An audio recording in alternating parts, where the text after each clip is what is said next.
Bonjour à tous, aujourd'hui je vous propose de voir le théorème de Pythagore. Donc normalement à la fin de la vidéo tu sauras parfaitement l'utiliser, comment il faut faire, les pièges dans lesquels il ne faut pas tomber, etc. Et on va tout de suite commencer.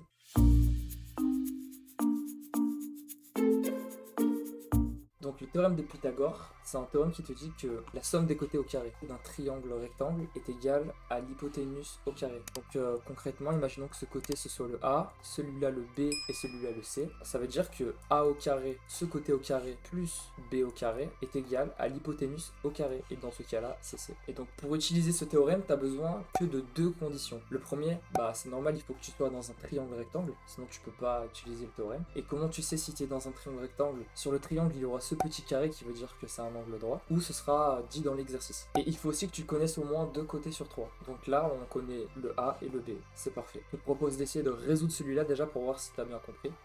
Donc A au carré, 3 au carré, plus B au carré, 4 au carré, égale, là c'est l'inconnu, C au carré, on ne le connaît pas. On va essayer déjà de résoudre. 3 au carré, ça fait combien? Au carré c'est fois le nombre lui-même, donc 3 fois 3, 9, plus 4 au carré, 4 fois 4, 16, égale C au carré. Là on peut rassembler les deux membres, 9 plus 16 ça fait 25, donc 25 égale C carré. Et maintenant nous on veut faire apparaître C, c'est C qu'on connaît pas C au carré. Et quelle fonction nous permet d'inverser la fonction au carré entre guillemets? Je te laisse quelques secondes pour y réfléchir. C'est la fonction racine carrée. Racine carrée de 25 égale racine carrée de C au carré. Et comme on a quelque chose au carré et qu'on lui met à la racine carrée, ça va annuler la racine et le carré. Donc on va obtenir racine de 25 égale C. Et la racine carrée de 25 c'est quoi?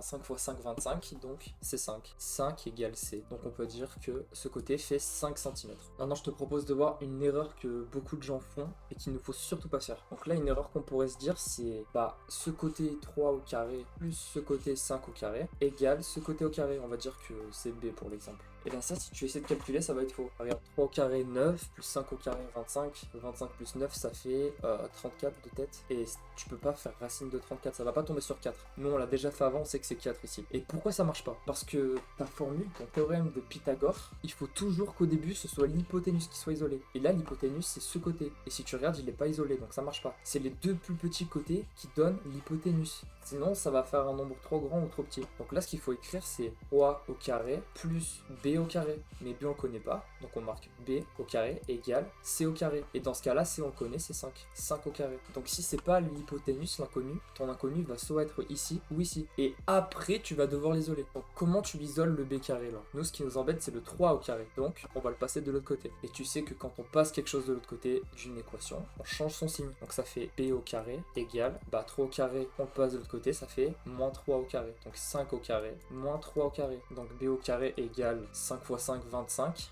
Et 3 fois 3, 9. Donc 25 moins 9, ça fait 16. Et racine carrée de B carré, ça fait B. Et racine carrée de 16, 4. Et voilà, on a trouvé le résultat, c'est 4. Bien que tu comprennes qu'au début, c'est toujours l'hypoténuse qui est seule. Et après, tu peux changer l'équation. Sinon, ça marchera pas. Voilà. Si ça t'a aidé à mieux comprendre, n'hésite pas à liker et à t'abonner. Et s'il y a quelque chose que tu n'as pas compris, n'hésite pas à me le faire savoir en commentaire.